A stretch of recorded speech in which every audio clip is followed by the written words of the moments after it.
شروع اللہ کے نام سے جو بڑا مہربان نہایت رحم والا ہے۔ سب تعریف خدا ہی کو ہے جس نے اپنے بندے محمد صلی اللہ علیہ وآلہ وسلم پر یہ کتاب نازل کی اور اس میں کسی طرح کی کجی اور پیچیدگی نہ رکھی، بلکہ سیدھی اور سلیس اتاری، تاکہ لوگوں کو عذاب سخت سے جو اس کی طرف سے آنے والا ہے ڈرائے، اور مومنوں کو جو نیک عمل کرتے ہیں خوشخبری سنائے کہ ان کے لیے ان کے کاموں کا نیک بدلہ یعنی بہشت ہے جس میں وہ ابد الآباد رہیں گے، اور ان لوگوں کو بھی ڈرائے جو کہتے ہیں کہ خدا نے کسی کو بیٹا بنا لیا ہے، ان کو اس بات کا کچھ بھی علم نہیں اور نہ ان کے باپ دادا ہی کو تھا، یہ بڑی سخت بات ہے جو ان کے منہ سے نکلتی ہے، اور کچھ شک نہیں کہ یہ جو کچھ کہتے ہیں محض جھوٹ ہے۔ اے پیغمبر صلی اللہ علیہ وآلہ وسلم، اگر یہ اس کلام پر ایمان نہ لائیں تو شاید تم ان کے پیچھے رنج کر کر کے اپنے تئیں ہلاک کر دو گے۔ جو چیز زمین پر ہے ہم نے اس کو زمین کے لیے آرائش بنایا ہے تاکہ لوگوں کی آزمائش کریں کہ ان میں کون اچھے عمل کرنے والا ہے، اور جو چیز زمین پر ہے ہم اس کو نابود کر کے بنجر میدان کر دیں گے۔ کیا تم خیال کرتے ہو کہ غار اور لوح والے ہماری نشانیوں میں سے عجیب تھے؟ جب وہ جوان غار میں جا رہے تو کہنے لگے کہ اے ہمارے پروردگار، ہم پر اپنے ہاں سے رحمت نازل فرما اور ہمارے کام میں درستی کے سامان مہیا کر۔ تو ہم نے غار میں کئی سال تک ان کے کانوں پر نیند کا پردہ ڈالے، یعنی ان کو سلائے رکھا، پھر ان کو جگہ اٹھایا تاکہ معلوم کریں کہ جتنی مدت وہ غار میں رہے دونوں جماعتوں میں سے اس کی مقدار کس کو خوب یاد ہے۔ ہم ان کے حالات تم سے صحیح صحیح بیان کرتے ہیں۔ وہ کئی جوان تھے جو اپنے پروردگار پر ایمان لائے تھے، اور ہم نے ان کو اور زیادہ ہدایت دی تھی، اور ان کے دلوں کو مربوط یعنی مضبوط کر دیا۔ جب وہ اٹھ کھڑے ہوئے تو کہنے لگے کہ ہمارا پروردگار آسمانوں اور زمین کا مالک ہے، ہم اس کے سوا کسی کو معبود سمجھ کر نہ پکاریں گے۔ اگر ایسا کیا تو اس وقت ہم نے بعید از عقل بات کہی، ان ہماری قوم کے لوگوں نے اس کے سوا اور معبود بنا رکھے ہیں، بھلا یہ ان کے خدا ہونے پر کوئی کھلی دلیل کیوں نہیں لاتے؟ تو اس سے زیادہ کون ظالم ہے جو خدا پر جھوٹ افطرا کرے؟ اور جب تم نے ان مشرکوں سے اور جن کو یہ خدا کے سوا عبادت کرتے ہیں ان سے کنارہ کر لیا ہے تو غار میں چل رہو، تمہارا پروردگار تمہارے لیے اپنی رحمت وسیع کر دے گا اور تمہارے کاموں میں آسانی کے سامان مہیا کرے گا۔ اور جب سورج نکلے تو تم دیکھو کہ دھوپ ان کے غار سے داہنی طرف سمٹ جائے، اور جب غروب ہو تو ان سے بائیں طرف کترا جائے، اور وہ اس کے میدان میں تھے۔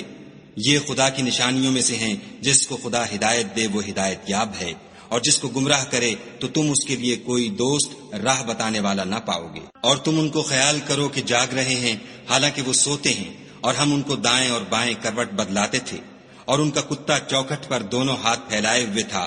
اگر تم ان کو جھانک کر دیکھتے تو پیٹھ پھیر کر بھاگ جاتے اور ان سے دہشت میں آ جاتے۔ اور اسی طرح ہم نے ان کو اٹھایا تاکہ آپس میں ایک دوسرے سے دریافت کریں۔ ایک کہنے والے نے کہا کہ تم یہاں کتنی مدت رہے؟ انہوں نے کہا کہ ایک دن یا اس سے بھی کم۔ انہوں نے کہا کہ جتنی مدت تم رہے ہو تمہارا پروردگار ہی اس کو خوب جانتا ہے، تو اپنے میں سے کسی کو یہ روپیہ دے کر شہر کو بھیجو، وہ دیکھے کہ نفیس کھانا کون سا ہے تو اس میں سے کھانا لے آئے، اور آہستہ آہستہ آئے جائے، اور تمہارا حال کسی کو نہ بتائے۔ اگر وہ تم پر دسترس پالیں گے تو تمہیں سنگسار کر دیں گے، یا پھر اپنے مذہب میں داخل کر لیں گے، اور اس وقت تم کبھی فلاح نہیں پاؤ گے۔ اور اسی طرح ہم نے لوگوں کو ان کے حال سے خبردار کر دیا تاکہ وہ جانیں کہ خدا کا وعدہ سچا ہے، اور یہ کہ قیامت جس کا وعدہ کیا جاتا ہے اس میں کچھ شک نہیں۔ اس وقت لوگ ان کے بارے میں باہم جھگڑنے لگے اور کہنے لگے کہ ان کے غار پر عمارت بنا دو۔ ان کا پروردگار ان کے حال سے خوب واقف ہے۔ جو لوگ ان کے معاملے میں غلبہ رکھتے تھے وہ کہنے لگے کہ ہم ان کے غار پر مسجد بنائیں گے۔ بعض لوگ اٹکل پچو کہیں گے کہ وہ 3 تھے اور چوتھا ان کا کتا تھا، اور بعض کہیں گے کہ وہ 5 تھے اور چھٹا ان کا کتا تھا، اور بعض کہیں گے کہ وہ 7 تھے اور 8واں ان کا کتا تھا۔ کہہ دو کہ میرا پروردگار ہی ان کے شمار سے خوب واقف ہے، ان کو جانتے بھی ہیں تو تھوڑے ہی لوگ جانتے ہیں۔ تو تم ان کے معاملے میں گفتگو نہ کرنا مگر سرسری سی گفتگو، اور نہ ان کے بارے میں ان میں سے کسی سے کچھ دریافت ہی کرنا، اور کسی کام کی نسبت نہ کہنا کہ میں اسے کل کر دوں گا، مگر انشاءاللہ کہہ کر، یعنی اگر خدا چاہے تو کر دوں گا۔ اور جب خدا کا نام لینا بھول جاؤ تو یاد آنے پر لے لو، اور کہہ دو کہ امید ہے کہ میرا پروردگار مجھے اس سے بھی زیادہ ہدایت کی باتیں بتائے۔ اور اصحاب کہف اپنے غار میں 9 اوپر 300 سال رہے۔ کہہ دو کہ جتنی مدت وہ رہے اسے خدا ہی خوب جانتا ہے، اسی کو آسمانوں اور زمین کی پوشیدہ باتیں معلوم ہیں، وہ کیا خوب دیکھنے والا اور کیا خوب سننے والا ہے، اس کے سوا ان کا کوئی کارساز نہیں، اور نہ وہ اپنے حکم میں کسی کو شریک کرتا ہے۔ اور اپنے پروردگار کی کتاب کو جو تمہارے پاس بھیجی جاتی ہے پڑھتے رہا کرو، اس کی باتوں کو کوئی بدلنے والا نہیں، اور اس کے سوا تم کہیں پناہ بھی نہیں پاؤ گے۔ اور جو لوگ صبح و شام اپنے پروردگار کو پکارتے اور اس کی خوشنودی کے طالب ہیں، ان کے ساتھ صبر کرتے رہو، اور تمہاری نگاہیں ان میں سے گزر کر اور طرف نہ دوڑیں کہ تم آرائش زندگانی دنیا کے خاص گار ہو جاؤ۔ اور جس شخص کے دل کو ہم نے اپنی یاد سے غافل کر دیا ہے اور وہ اپنی خواہش کی پیروی کرتا ہے اور اس کا کام حد سے بڑھ گیا ہے، اس کا کہا نہ ماننا، اور کہہ دو کہ لوگو یہ قرآن تمہارے پروردگار کی طرف سے برحق ہے، تو جو چاہے ایمان لائے اور جو چاہے کافر رہے۔ ہم نے ظالموں کے لیے دوزخ کی آگ تیار کر رکھی ہے جس کی قناتیں ان کو گھیر رہی ہوں گی، اور اگر فریاد کریں گے تو ایسے کھولتے ہوئے پانی سے ان کی دادرسی کی جائے گی جو پگھلے ہوئے تانبے کی طرح گرم ہوگا، اور جو منہوں کو بھون ڈالے گا ان کے پینے کا پانی بھی برا اور آرام گاہ بھی بری۔ اور جو ایمان لائے اور کام بھی نیک کرتے رہے تو ہم نیک کام کرنے والوں کا اجر ضائع نہیں کرتے۔ ایسے لوگوں کے لیے ہمیشہ رہنے کے باغ ہیں جن میں ان کے محلوں کے نیچے نہریں بہ رہی ہیں، ان کو وہاں سونے کے کنگن پہنائے جائیں گے، اور وہ باریک دیبا اور اطلس کے سبز کپڑے پہنا کریں گے، اور تختوں پر تکیے لگا کر بیٹھا کریں گے۔ کیا خوب بدلہ اور کیا خوب آرام گاہ ہے۔ اور ان سے دو شخصوں کا حال بیان کرو جن میں سے ایک کو ہم نے انگور کے 2 باغ عنایت کیے تھے اور ان کے گردا گرد کھجوروں کے درخت لگا دیے تھے اور ان کے درمیان کھیتی پیدا کر دی تھی۔ دونوں باغ کثرت سے پھل لاتے اور اس کی پیداوار میں کسی طرح کی کمی نہ ہوتی، اور دونوں میں ہم نے ایک نہر بھی جاری کر رکھی تھی، اور اس طرح اس شخص کو ان کی پیداوار ملتی رہتی تھی۔ تو ایک دن جب کہ وہ اپنے دوست سے باتیں کر رہا تھا، کہنے لگا کہ میں تم سے مال و دولت میں بھی زیادہ ہوں اور جتھے اور جماعت کے لحاظ سے بھی زیادہ عزت والا ہوں، اور ایسی شیخیوں سے اپنے حق میں ظلم کرتا ہوا اپنے باغ میں داخل ہوا۔ کہنے لگا کہ میں نہیں خیال کرتا کہ یہ باغ کبھی تباہ ہو، اور نہ خیال کرتا ہوں کہ قیامت برپا ہو، اور اگر میں اپنے پروردگار کی طرف لوٹایا بھی جاؤں تو وہاں ضرور اس سے اچھی جگہ پاؤں گا۔ تو اس کا دوست جو اس سے گفتگو کر رہا تھا کہنے لگا کہ کیا تم اس خدا سے کفر کرتے ہو جس نے تم کو مٹی سے پیدا کیا، پھر نطفے سے، پھر تمہیں پورا مرد بنایا؟ مگر میں تو یہ کہتا ہوں کہ خدا ہی میرا پروردگار ہے، اور میں اپنے پروردگار کے ساتھ کسی کو شریک نہیں کرتا۔ اور بھلا جب تم اپنے باغ میں داخل ہوئے تو تم نے ماشاء اللہ لا قوت الا باللہ کیوں نہ کہا؟ اگر تم مجھے مال و اولاد میں اپنے سے کم تر دیکھتے ہو تو عجب نہیں کہ میرا پروردگار مجھے تمہارے باغ سے بہتر عطا فرمائے، اور اس تمہارے باغ پر آسمان سے آفت بھیج دے تو وہ صاف میدان ہو جائے، یا اس کی نہر کا پانی گہرا ہو جائے تو پھر تم اسے نہ لا سکو، اور اس کے میووں کو عذاب نے آ گھیرا اور وہ اپنی چھتریوں پر گر کر رہ گیا، تو جو مال اس نے اس پر خرچ کیا تھا اس پر حسرت سے ہاتھ ملنے لگا اور کہنے لگا کہ کاش میں اپنے پروردگار کے ساتھ کسی کو شریک نہ بناتا۔ اس وقت خدا کے سوا کوئی جماعت اس کی مددگار نہ ہوئی اور نہ وہ بدلہ لے سکا۔ یہاں سے ثابت ہوا کہ حکومت سب خدائے برحق کی ہے، اسی کا صلہ بہتر اور اسی کا بدلہ اچھا ہے۔ اور ان سے دنیا کی زندگی کی مثال بھی بیان کر دو، وہ ایسی ہے جیسے پانی جسے ہم نے آسمان سے برسایا تو اس کے ساتھ زمین کی رویدگی مل گئی، پھر وہ چورا چورا ہو گئی کہ ہوائیں اسے اڑاتی پھرتی ہیں، اور خدا تو ہر چیز پر قدرت رکھتا ہے۔ مال اور بیٹے تو دنیا کی زندگی کی رونق و زینت ہیں، اور نیکیاں جو باقی رہنے والی ہیں وہ ثواب کے لحاظ سے تمہارے پروردگار کے ہاں بہت اچھی اور امید کے لحاظ سے بہت بہتر ہیں۔ اور جس دن ہم پہاڑوں کو چلائیں گے اور تم زمین کو صاف میدان دیکھو گے اور ان لوگوں کو ہم جمع کر لیں گے تو ان میں سے کسی کو بھی نہیں چھوڑیں گے، اور سب تمہارے پروردگار کے سامنے صف باندھ کر لائے جائیں گے، تو ہم ان سے کہیں گے کہ جس طرح ہم نے تم کو پہلی بار پیدا کیا تھا اسی طرح آج تم ہمارے سامنے آئے، لیکن تم نے تو یہ خیال کر رکھا تھا کہ ہم نے تمہارے لیے قیامت کا کوئی وقت مقرر ہی نہیں کیا، اور عملوں کی کتاب کھول کر رکھی جائے گی تو تم گناہگاروں کو دیکھو گے کہ جو کچھ اس میں لکھا ہوگا اس سے ڈر رہے ہوں گے، اور کہیں گے ہائے شامت، یہ کیسی کتاب ہے کہ نہ چھوٹی بات کو چھوڑتی ہے نہ بڑی کو، کوئی بات بھی نہیں مگر اسے لکھ رکھا ہے، اور جو عمل کیے ہوں گے سب کو حاضر پائیں گے، اور تمہارا پروردگار کسی پر ظلم نہیں کرے گا۔ اور جب ہم نے فرشتوں کو حکم دیا کہ آدم کو سجدہ کرو تو سب نے سجدہ کیا مگر ابلیس نے نہ کیا، وہ جنات میں سے تھا تو اپنے پروردگار کے حکم سے باہر ہو گیا۔ کیا تم اس کو اور اس کی اولاد کو میرے سوا دوست بناتے ہو، حالانکہ وہ تمہارے دشمن ہیں، اور شیطان کی دوستی ظالموں کے لیے خدا کی دوستی کا برا بدل ہے۔ میں نے ان کو نہ تو آسمانوں اور زمین کے پیدا کرنے کے وقت بلایا تھا اور نہ خود ان کے پیدا کرنے کے وقت، اور میں ایسا نہ تھا کہ گمراہ کرنے والوں کو مددگار بناتا۔ اور جس دن خدا فرمائے گا کہ اب میرے شریکوں کو جن کی نسبت تم گمان الوہیت رکھتے تھے بلاؤ، تو وہ ان کو بلائیں گے مگر وہ ان کو کچھ جواب نہ دیں گے، اور ہم ان کے بیچ میں ایک ہلاکت کی جگہ بنا دیں گے۔ اور گناہ گار لوگ دوزخ کو دیکھیں گے تو یقین کر لیں گے کہ وہ اس میں پڑنے والے ہیں، اور اس سے بچنے کا کوئی رستہ نہ پائیں گے۔ اور ہم نے اس قرآن میں لوگوں کے سمجھانے کے لیے طرح طرح کی مثالیں بیان فرمائی ہیں، لیکن انسان سب چیزوں سے بڑھ کر جھگڑالو ہے۔ اور لوگوں کے پاس جب ہدایت آ گئی تو ان کو کس چیز نے منع کیا کہ ایمان لائیں اور اپنے پروردگار سے بخشش مانگیں، بجز اس کے کہ اس بات کے منتظر ہوں کہ انہیں بھی پہلوں کا سا معاملہ پیش آئے یا ان پر عذاب سامنے موجود ہو۔ اور ہم جو پیغمبروں کو بھیجا کرتے ہیں تو صرف اس لیے کہ لوگوں کو خدا کی نعمتوں کی خوشخبریاں سنائیں اور عذاب سے ڈرائیں، اور جو کافر ہیں وہ باطل کی سند سے جھگڑا کرتے ہیں تاکہ اس سے حق کو پھسلا دیں، اور انہوں نے ہماری آیتوں کو اور جس چیز سے ان کو ڈرایا جاتا ہے ہنسی بنا لیا۔ اور اس سے ظالم کون جس کو اس کے پروردگار کے کلام سے سمجھایا گیا تو اس نے اس سے منہ پھیر لیا، اور جو اعمال وہ آگے کر چکا اس کو بھول گیا۔ ہم نے ان کے دلوں پر پردے ڈال دیے کہ اسے سمجھ نہ سکیں، اور کانوں میں ثقل پیدا کر دیا ہے کہ سن نہ سکیں، اور اگر تم ان کو رستے کی طرف بلاؤ تو کبھی رستے پر نہ آئیں گے۔ اور تمہارا پروردگار بخشنے والا صاحب رحمت ہے، اگر وہ ان کے کرتوتوں پر ان کو پکڑنے لگے تو ان پر جھٹ عذاب بھیج دے،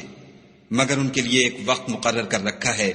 کہ اس کے عذاب سے کوئی پناہ کی جگہ نہ پائیں گے۔ اور یہ بستیاں جو ویران پڑی ہیں، جب انہوں نے کفر سے ظلم کیا تو ہم نے ان کو تباہ کر دیا، اور ان کی تباہی کے لیے ایک وقت مقرر کر دیا تھا۔ اور جب موسیٰ نے اپنے شاگرد سے کہا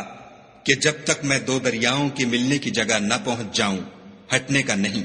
خواہ برسوں چلتا رہوں۔ جب ان کے ملنے کے مقام پر پہنچے تو اپنی مچھلی بھول گئے،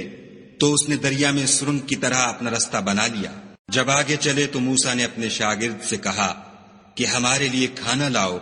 اس سفر سے ہم کو بہت تکان ہو گئی ہے۔ اس نے کہا کہ بھلا آپ نے دیکھا کہ جب ہم نے پتھر کے پاس آرام کیا تھا تو میں مچھلی وہیں بھول گیا، اور مجھے آپ سے اس کا ذکر کرنا شیطان نے بھلا دیا، اور اس نے عجب طرح سے دریا میں اپنا رستہ لیا۔ موسیٰ نے کہا یہی تو وہ مقام ہے جسے ہم تلاش کرتے تھے۔ تو وہ اپنے پاؤں کے نشان دیکھتے دیکھتے لوٹ گئے۔ وہاں انہوں نے ہمارے بندوں میں سے ایک بندہ دیکھا جس کو ہم نے اپنے ہاں سے رحمت یعنی نبوت یا نعمت ولایت دی تھی، اور اپنے پاس سے علم بخشا تھا۔ موسیٰ نے ان سے جن کا نام خضر تھا کہا کہ جو علم خدا کی طرف سے آپ کو سکھایا گیا ہے، اگر آپ اس میں سے مجھے کچھ بھلائی کی باتیں سکھائیں تو میں آپ کے ساتھ رہوں۔ خضر نے کہا کہ تم میرے ساتھ رہ کر صبر نہیں کر سکو گے، اور جس بات کی تمہیں خبر ہی نہیں اس پر صبر کر بھی کیوں کر سکتے ہو؟ موسیٰ نے کہا خدا نے چاہا تو آپ مجھے صابر پائیے گا، اور میں آپ کے ارشاد کے خلاف نہیں کروں گا۔ خضر نے کہا اگر تم میرے ساتھ رہنا چاہو تو شرط یہ ہے مجھ سے کوئی بات نہ پوچھنا جب تک میں خود اس کا ذکر تم سے نہ کروں۔ تو دونوں چل پڑے، یہاں تک کہ جب کشتی میں سوار ہوئے تو خضر نے کشتی کو پھاڑ ڈالا۔ موسیٰ نے کہا کیا آپ نے اس کو اس لیے پھاڑا ہے کہ سواروں کو غرق کر دے؟ یہ تو آپ نے بڑی عجیب بات کی۔ خضر نے کہا کیا میں نے نہیں کہا تھا کہ تم میرے ساتھ صبر نہ کر سکو گے؟ موسیٰ نے کہا کہ جو بھول مجھ سے ہوئی اس پر مواخذہ نہ کیجیے، اور میرے معاملے میں مجھ پر مشکل نہ ڈالیے۔ پھر دونوں چلے، یہاں تک کہ رستے میں ایک لڑکا ملا تو خضر نے اسے مار ڈالا، موسیٰ نے کہا کہ آپ نے ایک بے گناہ شخص کو ناحق بغیر قصاص کے مار ڈالا، یہ تو آپ نے بری بات کی۔ خضر نے کہا کیا میں نے نہیں کہا تھا کہ تم سے میرے ساتھ صبر نہیں ہو سکے گا؟ انہوں نے کہا کہ اگر میں اس کے بعد پھر کوئی بات پوچھوں یعنی اعتراض کروں تو مجھے اپنے ساتھ نہ رکھیے گا کہ آپ میری طرف سے عذر کے قبول کرنے میں غایت کو پہنچ گئے۔ پھر دونوں چلے یہاں تک کہ ایک گاؤں والوں کے پاس پہنچے اور ان سے کھانا طلب کیا۔ انہوں نے ان کی ضیافت کرنے سے انکار کیا۔ پھر انہوں نے وہاں ایک دیوار دیکھی جو جھک کر گرا چاہتی تھی تو خضر نے اس کو سیدھا کر دیا۔ موسیٰ نے کہا کہ اگر آپ چاہتے تو ان سے اس کا معاوضہ لیتے تاکہ کھانے کا کام چلتا۔ خضر نے کہا کہ اب مجھ میں اور تم میں علیحدگی، مگر جن باتوں پر تم صبر نہ کر سکے میں ان کا تمہیں بھید بتائے دیتا ہوں کہ وہ جو کشتی تھی غریب لوگوں کی تھی جو دریا میں محنت کر کے یعنی کشتیاں چلا کر گزارا کرتے تھے، اور ان کے سامنے کی طرف ایک بادشاہ تھا جو ہر ایک کشتی کو زبردستی چھین لیتا تھا، تو میں نے چاہا کہ اسے عیب دار کر دوں تاکہ وہ اسے غصب نہ کر سکے۔ اور وہ جو لڑکا تھا اس کے ماں باپ دونوں مومن تھے، ہمیں اندیشہ ہوا کہ وہ بڑا ہو کر بد کردار ہوگا، کہیں ان کو سرکشی اور کفر میں نہ پھنسا دے، تو ہم نے چاہا کہ ان کا پروردگار اس کی جگہ ان کو اور بچہ عطا فرمائے جو پاک تینتی میں بہتر اور محبت میں زیادہ قریب ہو۔ اور وہ جو دیوار تھی سو 2 یتیم لڑکوں کی تھی جو شہر میں رہتے تھے، اور اس کے نیچے ان کا خزانہ مدفون تھا، اور ان کا باپ ایک نیک آدمی تھا، تو تمہارے پروردگار نے چاہا کہ وہ اپنی جوانی کو پہنچ جائیں اور پھر اپنا خزانہ نکالیں۔ یہ تمہارے پروردگار کی مہربانی ہے اور یہ کام میں نے اپنی طرف سے نہیں کیے، یہ ان باتوں کی حقیقت ہے جن پر تم صبر نہ کر سکے۔ اور تم سے ذوالقرنین کے بارے میں دریافت کرتے ہیں، کہہ دو کہ میں اس کا کسی قدر حال تمہیں پڑھ کر سناتا ہوں۔ ہم نے اس کو زمین میں بڑی دسترس دی تھی اور ہر طرح کا سامان عطا کیا تھا، تو اس نے سفر کا ایک سامان کیا، یہاں تک کہ جب سورج کے غروب ہونے کی جگہ پہنچا تو اسے ایسا پایا کہ ایک کیچڑ کی ندی میں ڈوب رہا ہے، اور اس ندی کے پاس ایک قوم دیکھی۔ ہم نے کہا ذوالقرنین تم ان کو خواہ تکلیف دو خواہ ان کے بارے میں بھلائی اختیار کرو، دونوں باتوں کی تم کو قدرت ہے۔ ذوالقرنین نے کہا کہ جو کفر و بد کرداری سے ظلم کرے گا اسے ہم عذاب دیں گے، پھر جب وہ اپنے پروردگار کی طرف لوٹایا جائے گا تو وہ بھی اسے بڑا عذاب دے گا، اور جو ایمان لائے گا اور عمل نیک کرے گا اس کے لیے بہت اچھا بدلہ ہے، اور ہم اپنے معاملے میں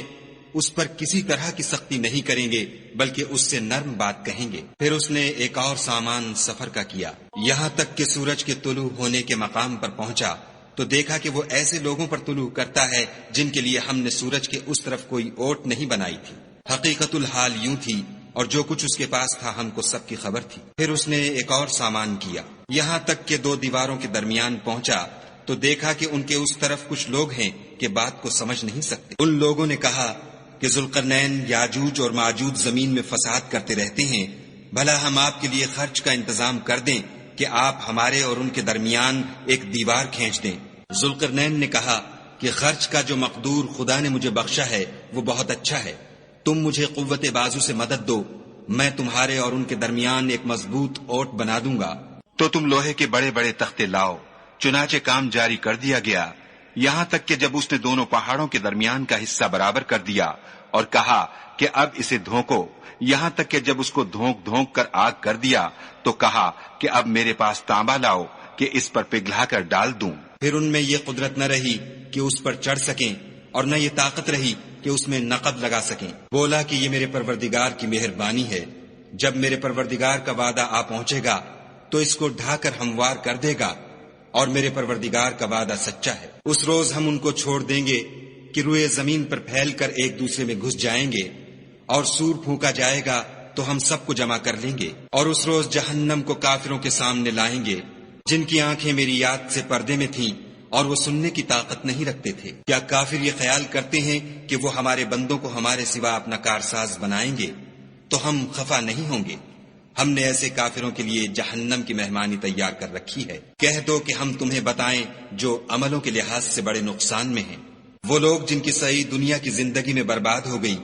اور وہ یہ سمجھے ہوئے ہیں کہ اچھے کام کر رہے ہیں۔ یہ وہ لوگ ہیں جنہوں نے اپنے پروردگار کی آیتوں اور اس کے سامنے جانے سے انکار کیا